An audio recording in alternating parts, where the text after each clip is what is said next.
Ya, bismillahirrahmanirrahim. Alhamdulillahirrabbilalamin. Kemarin kita membahas apa? Langkah menjadi orang yang bersyukur. Berapa poin yang sudah saya bahas? 1, luruskan pola pikir atau mindset. Yang kedua, kita nggak usah iri dengan yang Allah berikan pada orang. Karena setiap orang itu sudah ada rezekinya masing-masing. Rezeki itu gaib, untouchable, tidak kita tahu. Maka tugas kita mah ikhtiar. Terus kalau kita sudah mendapatkannya ya sudah, ya. Jangan kita suka banding-bandingkan sama orang. Sehingga akhirnya kita menjadi orang yang tidak berterima kasih. Ya, ibu nggak usah membanding-bandingkan suami ibu dengan mantan-mantan ibu. Ya. Anehnya mantan-mantan aku teh jadi orang sukses semua. Nu jadi salaki orang malah nu. Nggak boleh. Itu membuat Anda tidak berterima kasih. Nah, yang ketiga, supaya kita menjadi orang yang bersyukur, terima setiap peristiwa dengan positif. Terima setiap peristiwa negatif dengan pandangan positif. Nah, apa Bu katanya? Terima peristiwa negatif dengan pandangan positif.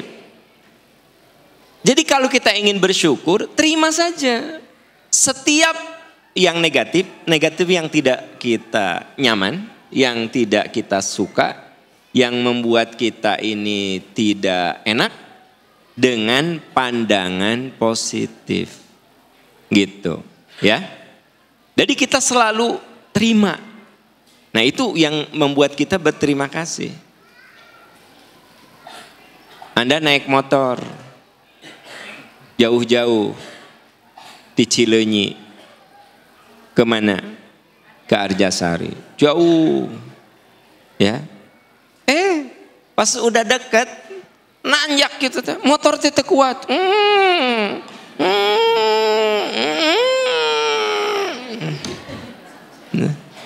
Menyenangkan tidak menyenangkan? Terima dengan positif. Oh, nih Allah lagi menggugurkan dosa-dosa saya. Allah lagi menambah pahala saya. Akhirnya Anda dari bawah ngadorong motor eta.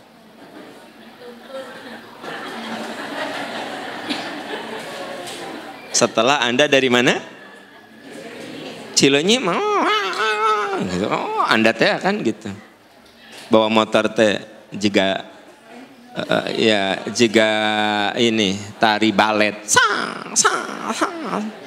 Gitu. Ya, action juga dina film action teh. Gagah. Nah, atuh begitu udah mau eta belokan eta teh. Anu banyak jembatan nu aya kebon awi.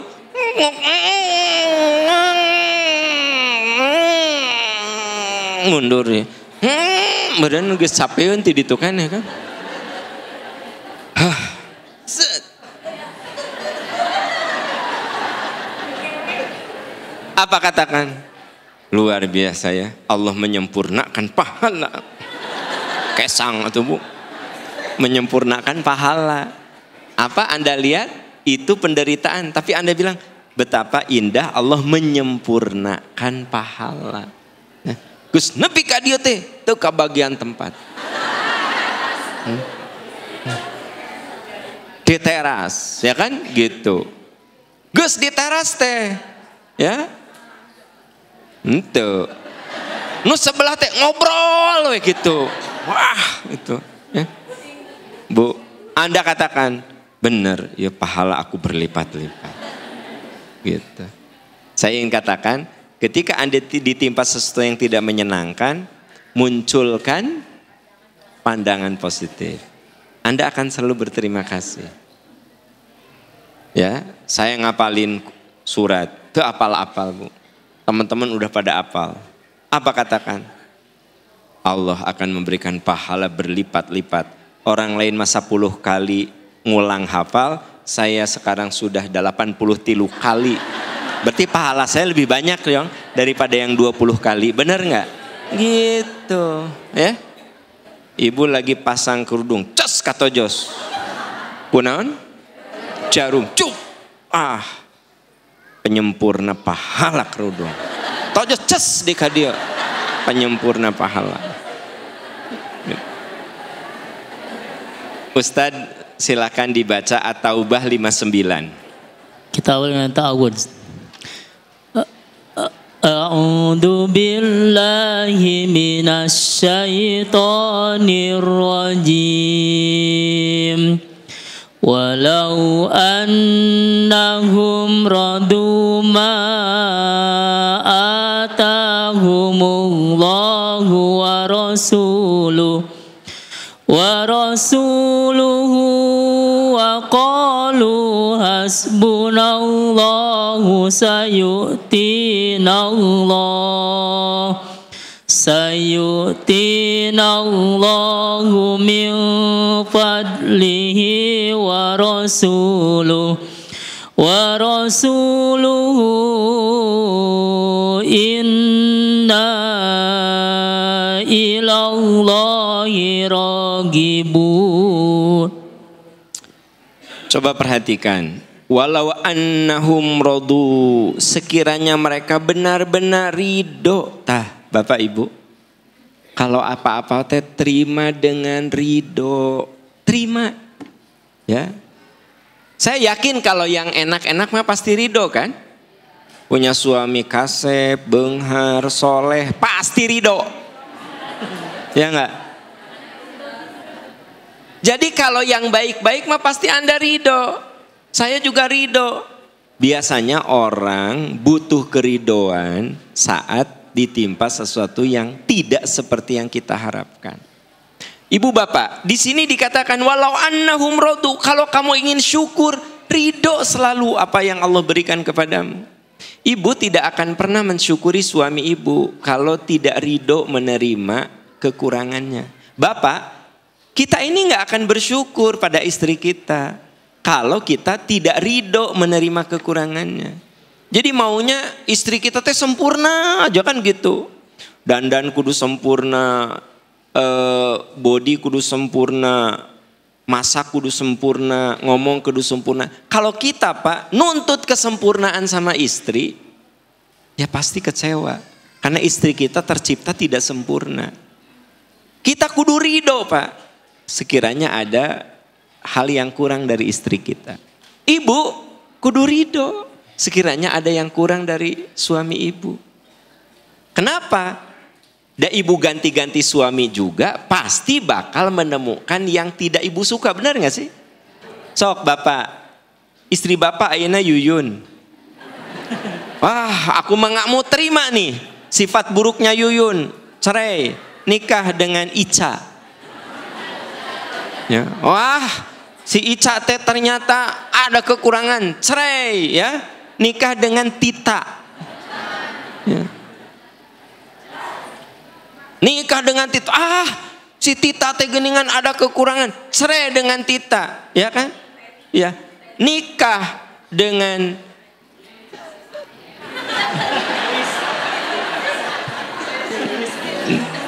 ya pamajikan sorangan tong disebut. Nah ya gitu. Nikah dengan Eis Siti Rohmanah. Eta istri bapak geus 5 kali ganti. Kenapa bapak ganti? Da istri bapak teh sampurna.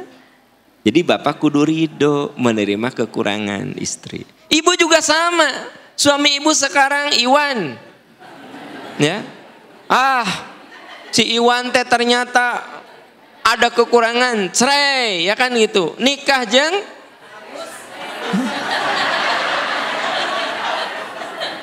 nikah jeung engkon.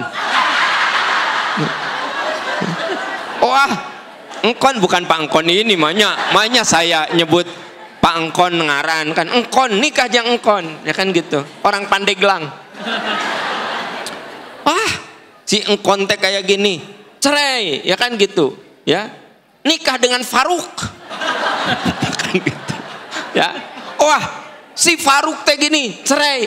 Bah ibu punya 10 suami ganti-ganti. Ibu pasti menemukan kekurangan. Bapak ganti-ganti 10 istri, bapak menemukan kekurangan. Dan Allah telah menciptakan manusia itu dengan kekurangan. Jadi gimana? Walau annahum radu, kalau ingin bersyukur, terima dengan ridho. Tah si kekurangan teh, syukuri kelebihan-kelebihannya. Gitu. Nah itu baru kita akan merasakan satu jiwa syukur.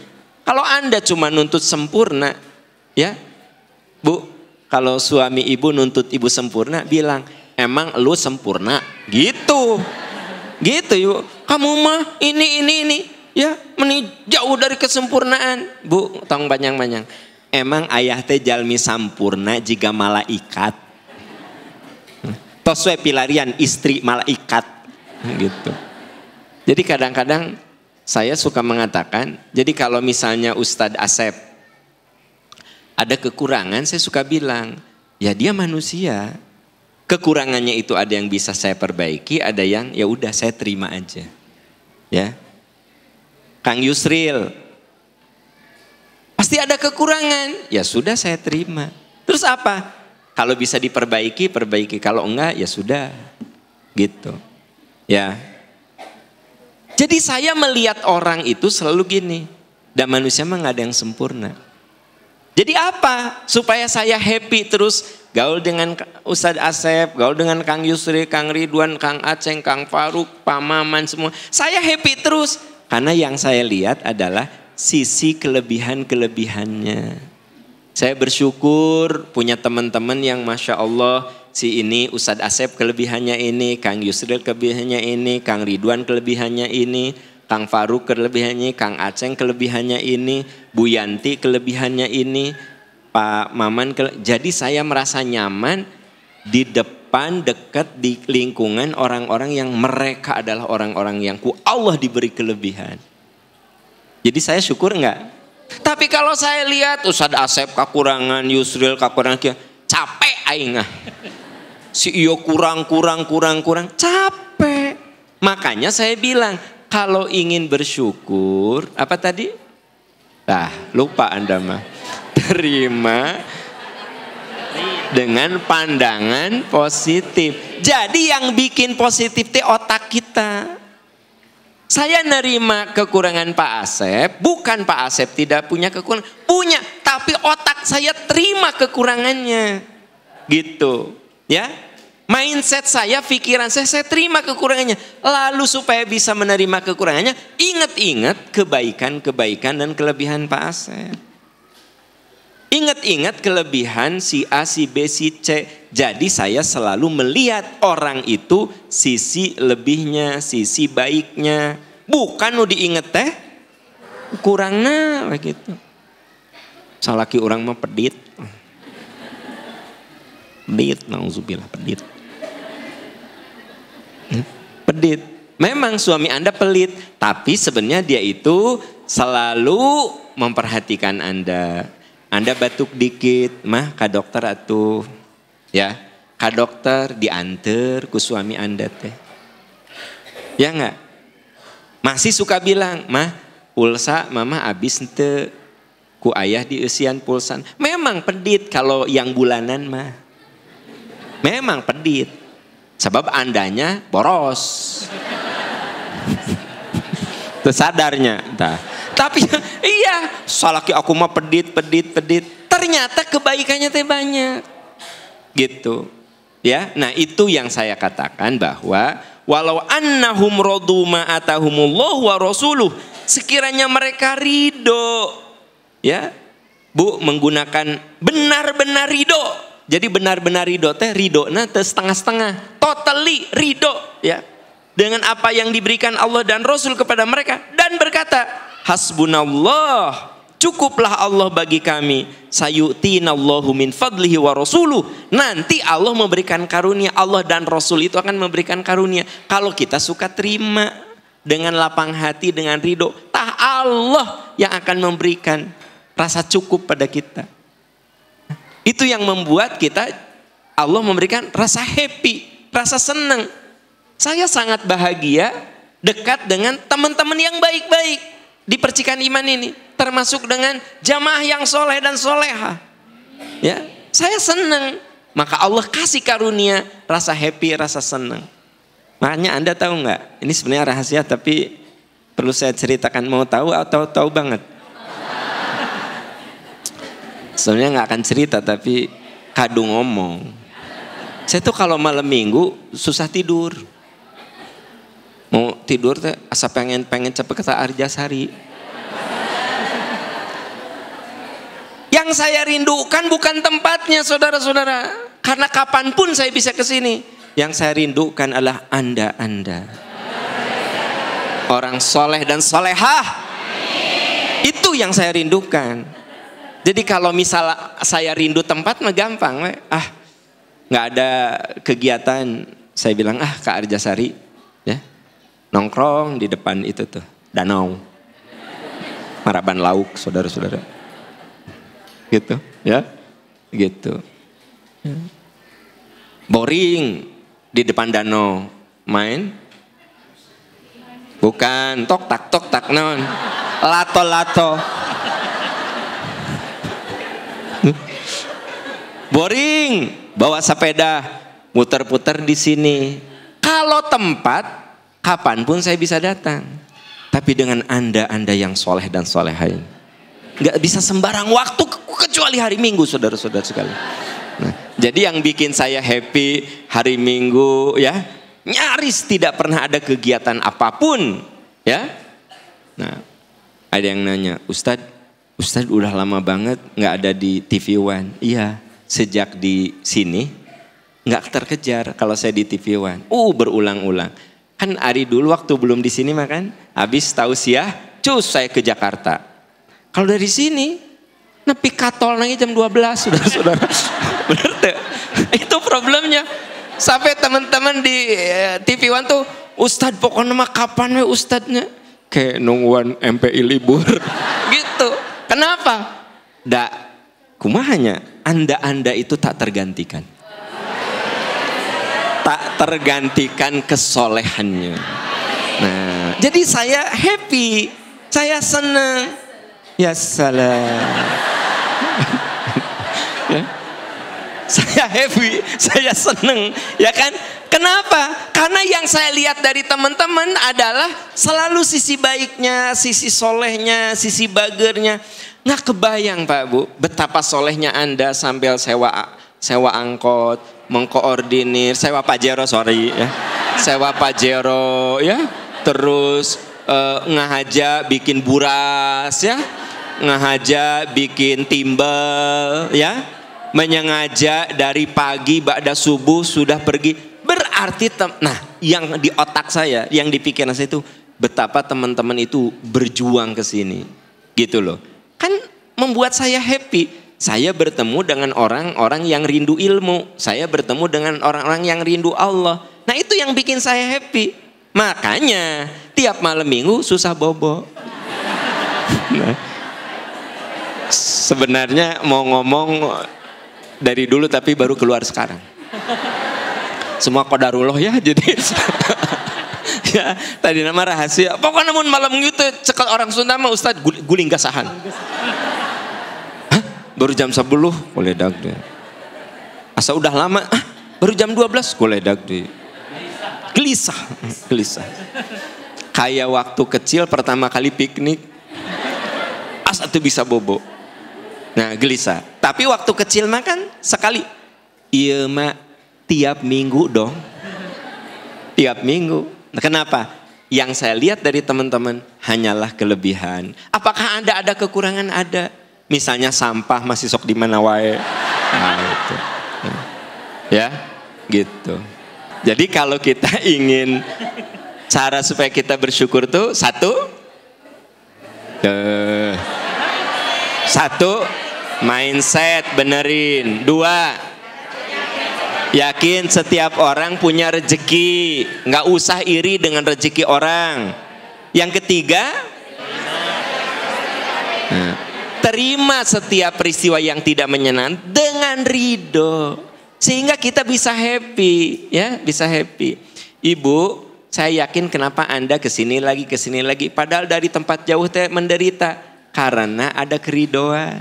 Nah, ya, ada keridoan. Yang keempat, 5 di mana? Opat kan? Ayo, 5 cenah. Opat. Coba luruskan catatannya. 5 di mana? Opat, saudara-saudara. Kurangi, jauhi, mengeluh. Tak. Kalau kita ingin syukur, jangan suka mengeluh. Ya.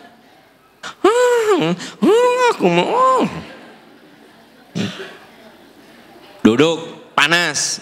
Alhamdulillah, sauna berjamaah ini. Nah, ya, jangan suka mengeluh, ya kan? Gitu. Pokoknya kalau kita ingin selalu syukur, jauhi mengeluh. Kenapa? Nikmat yang Allah berikan jauh lebih banyak daripada penderitaan yang kita alami. Ingat-ingat loh, nikmat Allah jauh lebih banyak daripada penderitaan. Kalau sakit gigi nggak usah mengeluh. Nggak usah mengeluh. Kalau mau berobat silakan. Ulah ya Allah. Sampai ditulis di status WA. Gusti nyari waos. Nyari waos es nate opat. Jangan. Ya apa?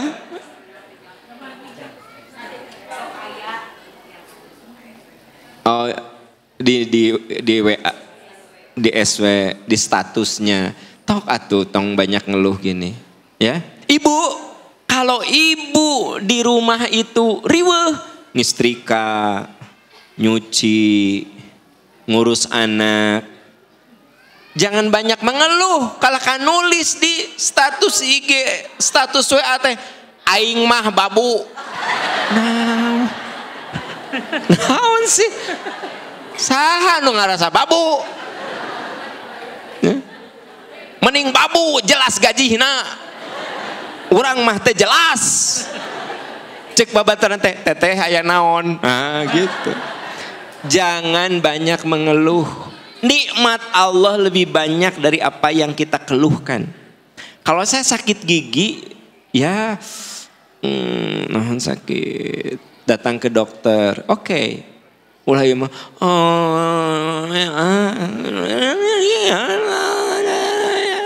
gitu. Ngeluh, kaditu kadieu ngeluh. Ya. Kenapa? Ari jumlah gigi Ustaz Asep sabar hiji. Acan pernah ngetang sok etang heula sabaraha.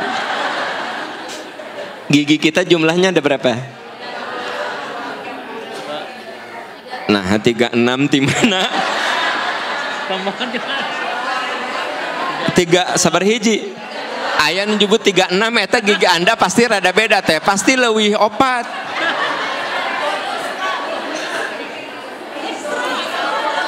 Gigi mah 32-nya. Bu, gigi saya bolong, anggaplah 1 atau 2. Saya teh kudu mikir, 30 nama masih bagus. Saya sekarang sakit gigi di usia 50. Kudu inget, selama 50 tahun gigi saya baik-baik saja. Gak usah ngeluh. Ada orang yang divonis sakit ginjal di usia 60. Aduh Ustadz, bapak teh kedah cuci darah. Da gagal ginjal ieu teh. Bapak iraha tos 3 sasi. Ari bapak ti mimiti lahir dugi ka sehat bapak. Berarti dia selama 60 tahun ginjalnya bagus. Makanya gini, jangan banyak mengeluh. Ingat nikmat Allah lebih dari penderitaan. Nikmat Allah itu lebih banyak daripada penderitaan yang kita alami. Ya. Bapak Ibu, pokoknya kalau kita menderita bayangkan nggak seberapa dengan nikmat Allah yang diberikan pada saya, gitu, ya. Misalnya ibu rorombeheun, ibu bilang nggak seberapa, itu kan rorombeheun cuma di kaki, seluruh badan saya tidak rorombeheun. Rorombeheun kan di kaki. Teman-teman yang tidak ngerti rorombeheun, itu kaki kita kan suka pecah-pecah. Nah itu rorombeheun dalam bahasa Sunda. Ya, Atau perpecahan di antara suku. Nah, perpecahan. Kaki kita pecah-pecah. Rorombeheun. Apa? Kaki aku pecah-pecah. Alhamdulillah. Wajah nggak pecah-pecah. Kulit nggak pecah. Jadi kurangi mengeluh. Ingat-ingat kebaikan yang begitu tak terhingga. Silahkan lihat surat Ibrahim ayat 34. A'udzu billahi minasy syaithanir rajim. Wa atakum min kulli ma sa'altumuh.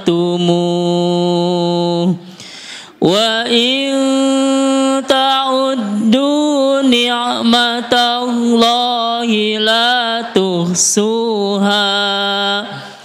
Innal insana lazalumun kafar. Teman-teman sekalian, Allah berikan apapun yang kamu butuhkan. Jika kamu menghitung nikmat Allah, kamu tidak dapat menghitungnya. Sesungguhnya manusia itu sangat dolim dan sangat mengingkari nikmat. Jadi orang yang banyak ngeluh, itu orang yang mengingkari nikmat dan zolim. Ngeluh, ya, begitu. Pertanyaannya, bagaimana kalau mengeluh karena kehabisan tiket go Coldplay? Kumaha tah? Ayo ngabeakeun tiket, ya, Bu, kumaha tah? Ngeluh karena kehabisan tiket yang tidak masuk akal itu. Kayak kita tes Ustadz Asep. Tiket termurah berapa Ustadz? Cicing. Ya, 800.000 Ustadz. Nu resminya tiket paling mahal Ustadz samotoreun 11 juta. Ya, cek Ustadz Asep teh.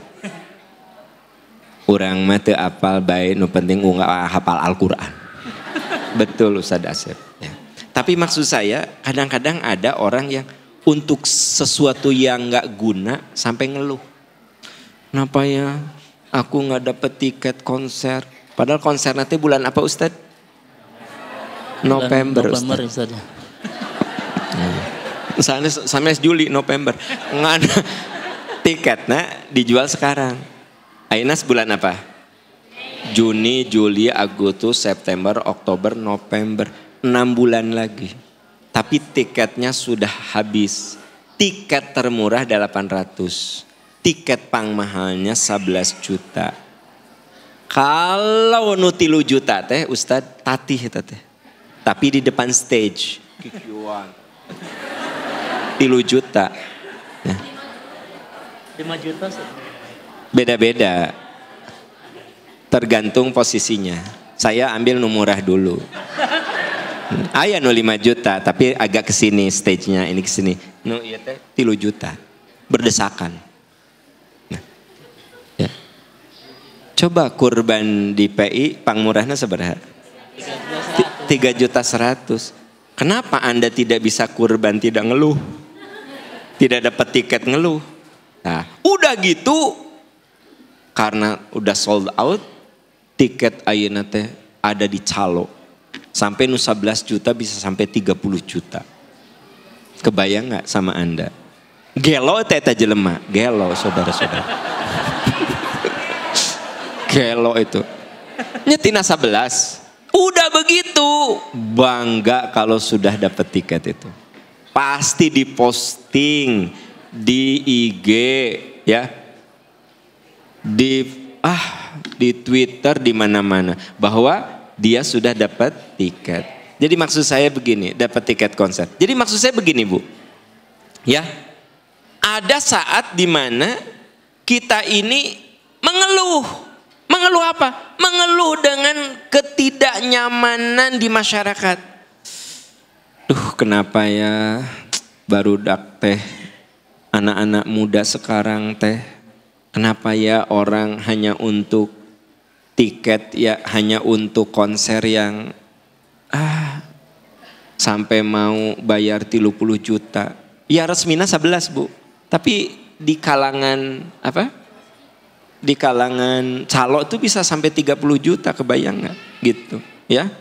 Dan yang paling hebat itu situs resminya dikunjungi 1,7 juta per menit.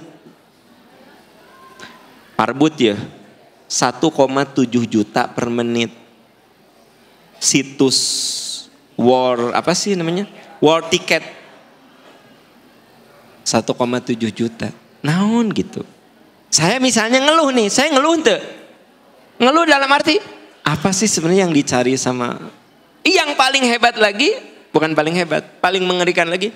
Aya nu ngajual motor, kulkas, TV, ya, pinjol demi tiket itu. Kan nggak masuk akal, saudara-saudara. Pokoknya orang kalau sudah diperbudak menjadi hilang nalarnya. Ini ada yang menarik. Di Korea Selatan, sekarang ada tren seneng barang yang branded, ya. Kenaikan Hermes itu bisa sama Louis Vuitton itu bisa di atas 15%, ya gitu. Hermes Louis Vuitton itu kan pasti ratus juta itu. Orang Korea itu sampai mereka puasa makan, kalau bahasa orang mah warteg. Kalau biasanya makan 50.000, baik 5.000 ge. Demi tas. Ya, demi tas. Itu orang Korea. Ternyata setelah saya renungkan, orang Indonesia lebih parah di orang Korea. Demi handphone, demi tas. Orang kita mah bukan makan di warteg, pinjol, saudara-saudara. Pinjam sana, pinjam, kan lebih parah tuh. Kan ada orang Korea mah ya, ingin handphone baru, ingin tas bagus, bermerek, dia mengurangi makan. Jadi makannya itu murah lah, kalau bahasa orang mah warteg. Ngirit lah, ngirit. Nu tadina 15.000, 5.000. Nu tadinya 50.000, 10.000. Tak orang Korea mah kajenteng gitu demi tas. Indonesia lebih parah, saudara-saudara. Ternyata demi handphone, ya, kadang sampai pinjol. Demi tiket, war tiket, bersaing begitu, jual kulkas heula. Jeung isina eta teh, kulkas teh. Da saya kena tuh pasti. Motor, kan aya kejadian gitu, ya kan gitu. Menurut Anda, saya cerita ini ngeluh bukan sih? Saya cerita ini ngeluh bukan? Ngeluh tetapi bersifat positif. Untuk mengeluh dalam arti prihatin kan gitu. Jadi memang tidak semua keluhan itu jelek. Ya, Bu, ini ada saya bahas hasil penelitian yang menarik juga. Anda tahu nggak? HIV AIDS di Jawa Barat meningkat tajam. Nu kena HIV di Jawa Barat, ya, cus naik gitu. Kalau saya ngomong gini, ngeluh bukan? Ngeluh dalam arti gini, aduh, itu gimana ya? Jawa Barat loh, Jawa Barat itu termasuk kota. Dan yang menarik, ada sejumlah kota yang tidak akan saya sebut, di tidinya ayah kotana. Itu yang disebut identik dengan banyak pesantren, banyak banyak kiai, banyak ustadz. Itu naik di Jawa Barat nih. Saya ngomong Jawa Barat aja dulu. Ya, HIV AIDS. 2 yang naik itu menurut riset. Apa? Disorientasi seksual. Disorientasi seksual. Homo meningkat, lesbi itu sekarang meningkat. Kenapa? Ternyata ada penelitian berikut. Di antaranya justru, nah ini bapak-bapak, saya juga jadi peranan bapak. Indonesia itu masuk kategori fatherless country. Apa fatherless country teh? Fatherless country itu artinya banyak anak yang kehilangan peran bapak. Bukan kehilangan bapak. Bapak naya di rumah. Ngan bapak nate main game, scroll IG, duduk rebahan nonton TV. Sabtu Minggu itu bukan digunakan untuk dekat sama anak. Anak ngajak main, papa capek nak. Jadi main jeung ibu, segala jeung ibu. Fatherless country. Kita itu negara yang anak-anaknya banyak kehilangan peran bapak. Nah, ada penelitian disorientasi seksual itu ada peran yang tidak hadir dalam proses pertumbuhan psikis anak. Bisa dia itu terlalu dekat sama ibunya kalau dia anak laki. Kalau anak perempuan juga jong ibu nawe terus. Jadi lebih suka sama perempuan. Ada anak yang dekat sama ibunya, dia butuh anak laki nih, dekat sama ibunya, butuh sosok ayah, dia jatuh cintanya ke lelaki. Ada anak laki dekat sama ibu, tapi sebagai manusia dia butuh sosok apa? Ayah. Ayah tidak hadir, ya, karena fatherless itu si ayah tidak berperan. Maka ketika tumbuh gede, dia butuh orang gagah, ya. Namanya Agus, jatuh cinta kepada Ridwan. Kenapa? Karena dia butuh sosok ayah. Seorang perempuan, dia dekat sama mamanya. Dia jatuh hatinya bukan ke Iwan, bukan ke Agus, bukan ke Ridwan, tapi ke Siska. Karena dia mirip mamanya. Itu teman-teman. Ini kudu diwaspadai. Nah, kalau saya bahas ini bukan mengeluh. Ya, tetapi keprihatinan. Jadi gini, misalnya saya cerita tentang ini. Si Ustadz itu balik, katanya jangan mengeluh. Dia urusan konser ngeluh. Urusan gaya hidup yang sekarang memprihatin. Kalau ini bukan mengeluh, Anda perlu bedakan gitu ya, paham ya? Nah, tapi membuat saya itu prihatin loh Pak Bu.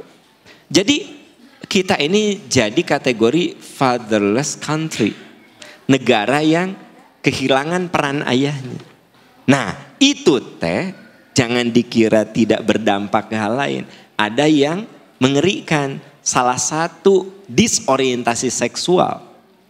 Orientasi seksual orang itu kan ari laki mah kudu jatuh cintanya ke perempuan.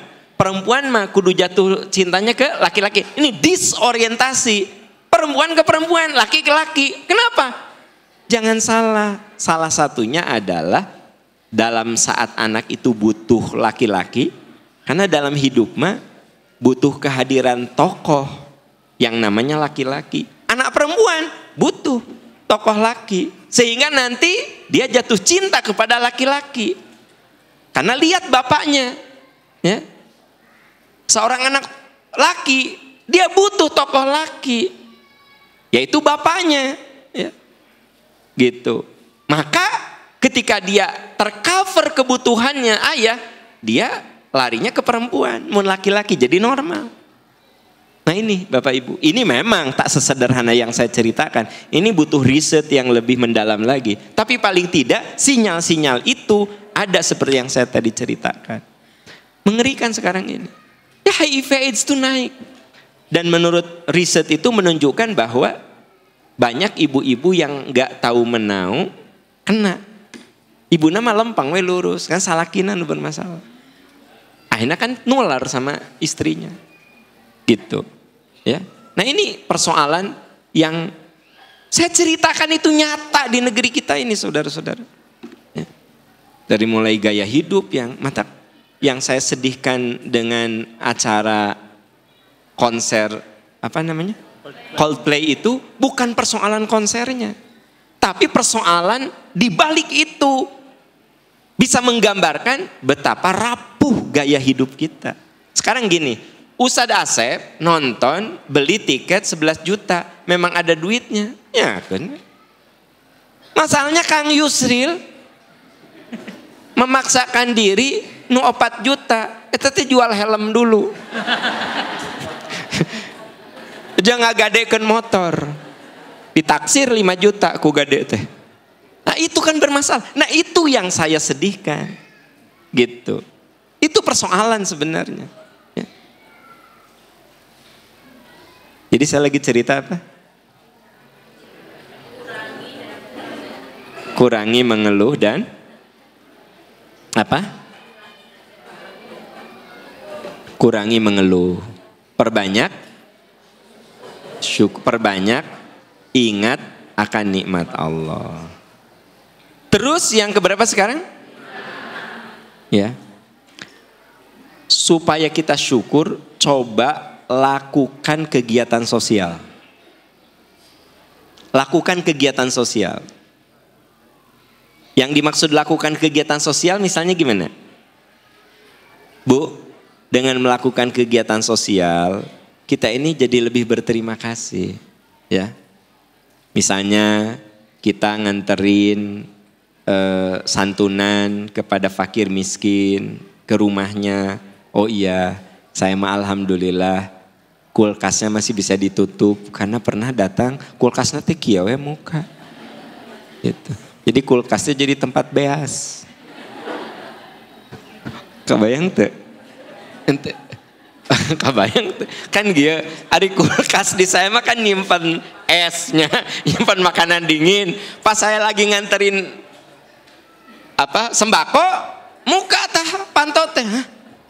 Nah ya beas. Berarti si kulkasnya teh geus teu jalan. Ya beas. Ke rumah yang satu lagi, nah ya baju ngegantung dina kulkas. Berarti si kulkas nate yang dibikin cuma bodinya saja, dalamnya dikeluarkan digunakan untuk ngegantungkan baju. Berarti walaupun kulkas saya butut, alhamdulillah ya masih dingin, belum jadi tempat baju, belum jadi tempat beas. Berarti apa? Melakukan kegiatan sosial itu membuat kita menjadi lebih berterima kasih. Ya, lebih berterima kasih. Nah, ada hadis tapi ini hadisnya rada panjang. Man naffasa an mu'minin kurbatan min kurobid dunya, naffasallahu alaihi anhu kurbatan min kurobi yaumil qiyamah. Siapa yang meringankan beban kesulitan orang lain, Allah ringankan kesulitan dia di dunia dan akhirat. Jadi kalau kita senang meringankan beban, ya, beban orang, Allah tuh akan ringankan beban kita. Jadi biasakan kita ini mengikuti kegiatan-kegiatan sosial. Ya. Makanya di Percikan Iman ini banyak kegiatan sosial. Tujuannya apa? Kita ada duta-duta, ya Kang Yusul ya, duta-duta. Tujuannya apa? Ada yang bersifat sosial, ekonomi, pendidikan. Ya. Yang bersifat sosial, ya kita membantu saudara-saudara kita yang berkekurangan. Yang bersifat pendidikan, kita memberikan beasiswa. Yang bersifat ekonomi, kita mencoba melakukan pendampingan ekonomi sehingga dia tidak terlilit hutang rentenir, tapi sama kita diberi pinjaman. Yang penting dia bisa berjuang, tidak perlu menggantungkan diri ke rentenir. Itu apa tujuannya? Supaya kita menjadi orang yang berterima kasih. Kata Nabi, man nafasa an mu'minin kurbatan min kurobid dunya, nafasallahu anhu kurbatan min kurobi yaumil qiyamah.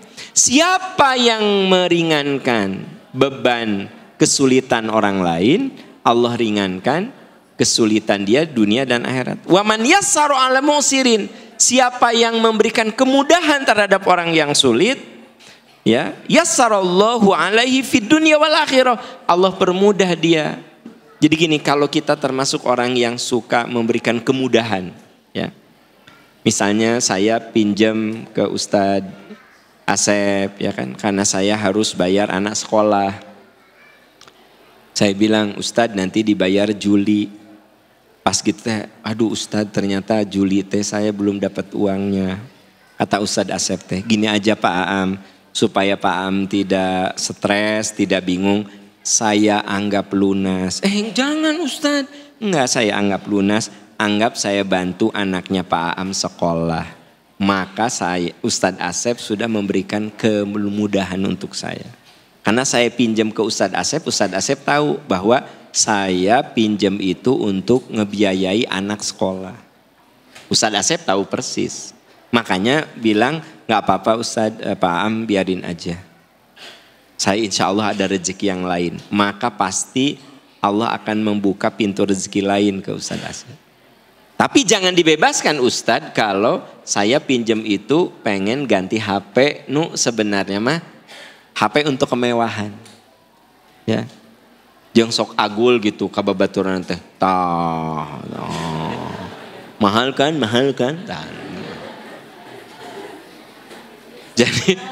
Jadi kalau untuk kemewahan jangan. Tapi kalau untuk kebutuhan ya. Nah, ujung dari hadis itu keren sekali. Wallahu fi aunil abdi maka nal abdu fi auni akhi. Allah pasti menolong hambanya selama hamba itu suka menolong orang lain. Jadi gini teman-teman, selama kita berusaha untuk menolong orang, Allah akan menolong kita. Ya.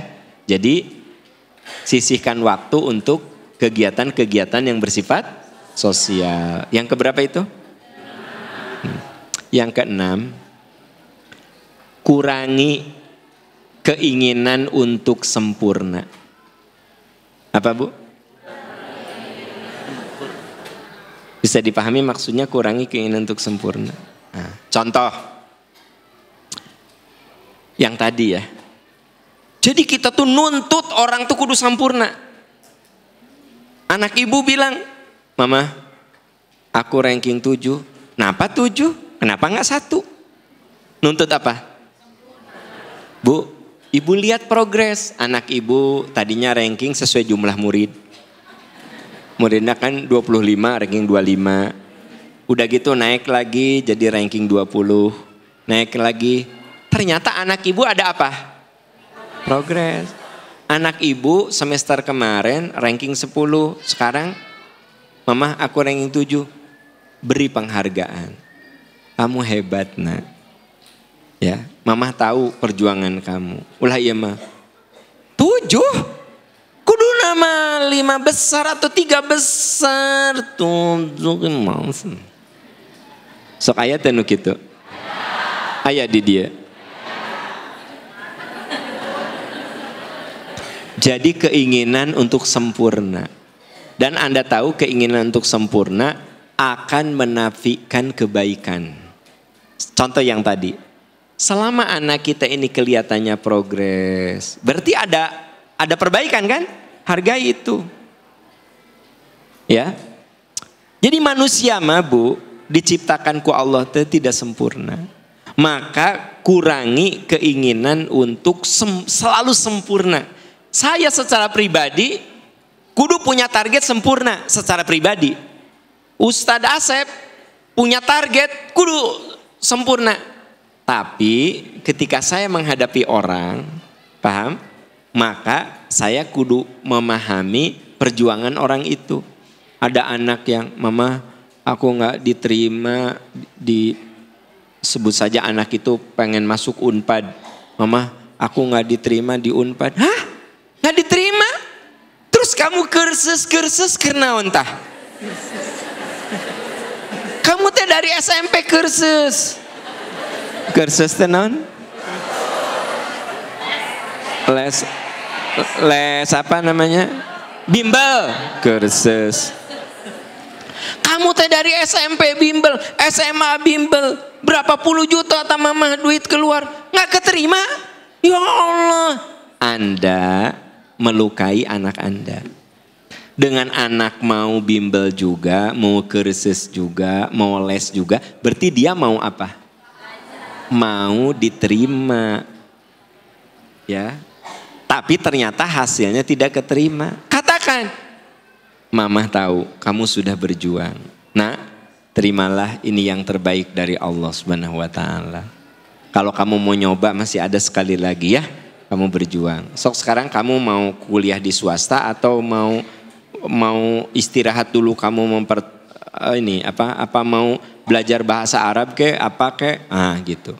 Hargai, jangan dia mah kalah ka bimbel, habis juta-juta nggak keterima.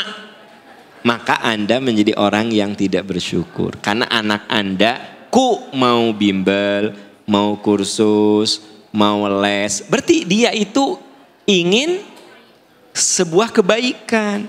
Tapi memang ada aja manusia itu lemahnya gitu. Ya. Nah, jadi kalau kita ingin syukur, jangan kurangi keinginan untuk sempurna. Kenapa ibu tidak mensyukuri suami ibu? Pura tengarti. Kenapa ibu ya tidak mensyukuri suami ibu? Karena Anda menuntut suami Anda Bapak, kenapa kita kurang mensyukuri istri? Karena menuntut istri kita kudu sempurna. Ya. Artinya sempurna itu bagus, tapi kudu disadari manusia mah aslinya tidak sempurna. Ya. Suami teh kasep, bodoh deh. Kan aya we kurang teh. Kasep mah kasep. Kan bodoh. Kata teman-teman teh suami kamu menikah kasep gitu, tapi tong diajak ngobrol. Pasti kamu capek, aku juga capek. Tapi aku mah ke suami teh ningali we geus. Tara diajak ngobrol. Suami aku mah enak dilihat, jangan diajak bicara. Ayah we kurang nanti ya. Gitu. Jadi manusia mah diciptakan tidak. Jadi apa? Nah, ini merujuk kepada hadis Nabi. Kullu bani Adam khotoun wa khairul khotoin at-tawwabun. Setiap manusia itu punya kekurangan. Setiap manusia itu punya kesalahan. Setiap manusia itu tidak sempurna. Tapi sebaik-baik manusia yang mau memperbaiki diri. Wa khairul khotoin, dan sebaik-baik manusia yang kurang itu, yang tidak sempurna itu, yang mau memperbaiki diri. Berarti Allah sudah menciptakan manusia itu tidak sempurna. Maka bagaimana caranya? Terima ketidaksempurnaan, tapi kita secara pribadi kudu berusaha menjadi orang yang sempurna. Gitu. Tapi sehebat-hebatnya saya menjadi orang sempurna, pasti akan ditemukan kekurangan saya.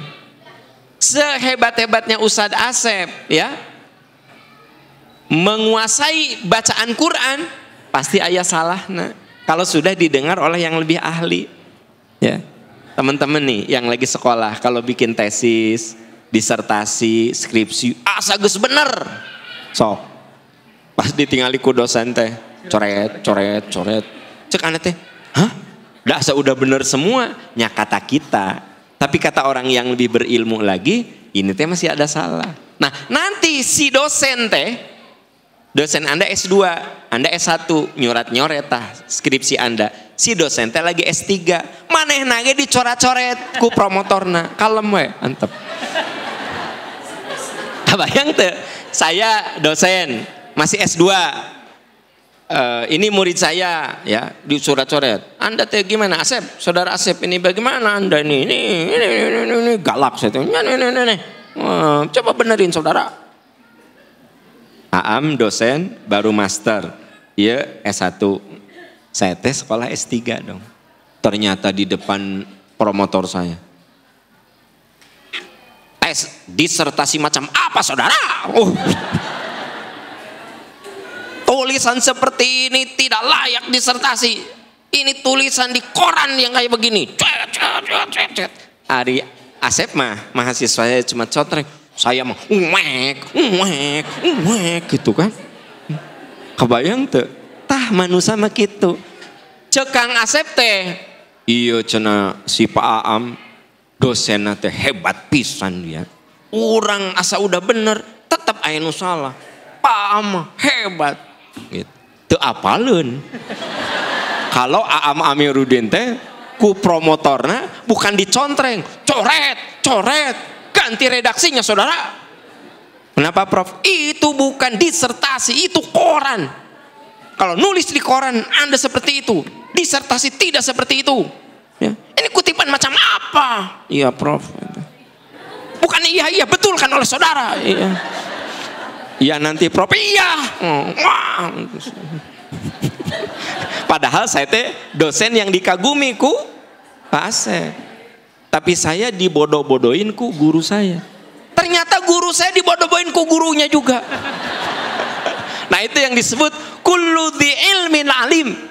Kalau ada orang berilmu, pasti ada orang yang lebih berilmu lagi. Itu manusia. Jadi kalau Ustadz Asep sangat hebat dalam bacaan, ya di depan saya dah saya mah awam. Tapi di depan gurunya pasti banyak yang salah. Tah si guru na Ustadz Asep, aya nu salah deui. Si guru na Ustadz Asep, aya nu salah deui. Si guru itu aya nu salah deui. Jadi maksudnya apa? Maksudnya apa? Tak ada manusia sempurna. Jadi terima, kurangi keinginan untuk terlalu sempurna. Begitu Anda terlalu menggebu untuk sempurna, malah jadinya tersyukur. Jadi sekarang mau terima kekurangan istri Pak? Bener tong, karena kepaksa Pak Kiking mau ya? Oh samina wa atona ya. Nah itu senangnya Pak Kiking teh kan. Tadinya memberontak, kalau dijelaskan mau. Gak balik ya, aing mau lah. Terus yang keberapa? 7. Nih, stop menyalahkan orang lain. Stop. Stop menyalahkan orang lain. Ya. Jangan suka menyalahkan orang kalau jadi ingin syukur. Jangan suka nyalahin orang. Ya. Anda sakit perut, ya pasti tukang dagang terbersih. Lin tukang dagang terbersih, perut Anda yang bermasalah. Stop menyalahkan orang. Ya, iya mah, aduh aku makan seblak, nyeri orang teh nyeri. Pasti ieu nu dagang na teu bersih. Bukannya teu bersih, bersih. Hanya memang perut Anda itu sensitif, gitu. Stop menyalahkan orang. Ya. Mama, hari Ustadz Am ngajelaskan apa? Kebalik ngajarna. Mama, jauh-jauh mama teh nepi ka sewa Pajero, eta Ustadz Am ngajelaskan apa? Nya eta parah. Mama ge kaduhung ayah. Kalah ka nonton ngomongkeun konser lah, God play. Jeung salah nyebutnya God play. Kan gitu kan. Dah manehna nundutan kalah ka ngebahas God play. God play. Atau indah God play gitu. Pokoknya teh ka harti aya. Kan gitu. Terus ngomong ke naon deui nya teu ka harti. Stop menyalahkan orang. Harus Mama, hari Ustadz Am ngajelaskeun apa? Sebenarnya penjelasan nama rinci runut. Mama teh nundutan ayah. Nunutan kan mamah teh kan koordinator Pajero atuh mamah teh. Jadi mamah teh nunutan ya. Jadi sebenarnya mah Ustadz Aam nama jelas ngan mama. Nah nunutan berarti stop menyalahkan orang. Anda sok nyalahkan sayahnya. Apal saya ge. Sampai ke mama tong ngaji deui. Ya, teu balik eta ustadna. Padahal teu balik teh istrina saudara. Ibu pernah dimarahin ke tukang angkot. Balik atuh Bu, ibu teh, "Maneh balik." Stop menyalahkan orang. Ternyata kesalahan pas dilihat di CCTV ibu, rihting trik, muak ke kiri. Sut, ya, angkot kaget. Balik atuh Bu, ibu teh kieu pede. "Maneh balik." Stop menyalahkan orang lain. Ya kan? Ya, stop menyalahkan. Bu, jangan suka nyalahin orang, ya. Jadi Bu, mulai sekarang jangan suka. Nah, tapi introspeksi diri, ya. Ustadz, Al-Hasyr ayat 18, Ustadz. Surat ke-59 ayat 18. A'udzu billahi minasyaitonir rajim. Ya ayyuhalladzina amanu taqu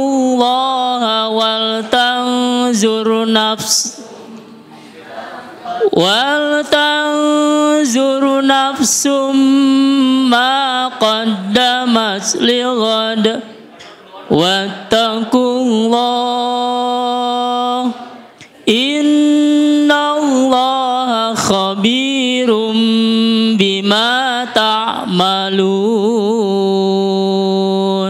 Ayat itu mengatakan bahwa kita harus selalu melihat apa yang sudah kita lakukan agar hari esok kita lebih baik. Wattaqullah, takwa kamu kepada Allah. Artinya tatap kekurangan diri kita dan jangan banyak menyalahkan orang. Jangan terlalu sering Pak menyalahkan istri. Tapi Bapak introspeksi, apakah kita sudah menjadi suami yang amanah? Jangan nyalahin istri terus. Ibu jangan nyalahin suami. Apakah memang ibu sudah menjadi istri yang memang bisa menyenangkan suami? Gitu. Saya nggak boleh selalu nyalahin murid saya karena nggak ngerti. Boleh jadi saya kurang cerdas menjelaskan ilmu itu pada murid saya. Jadi ternyata hidup mah kalau ingin punya jiwa syukur, stop menyalahkan orang lain, tapi perbanyak introspeksi diri. Jadi ada berapa langkah Bu? 7. Itu saja yang bisa kita bahas ya. Insya Allah minggu depan kita bahas tema yang baru. Kita akhiri dengan doa kafaratul majlis. Subhanaka Allahumma wa bihamdika asyhadu an la ilaha illa anta astaghfiruka wa atubu ilaik. Walhamdulillahirabbil alamin. Wassalamualaikum warahmatullahi wabarakatuh.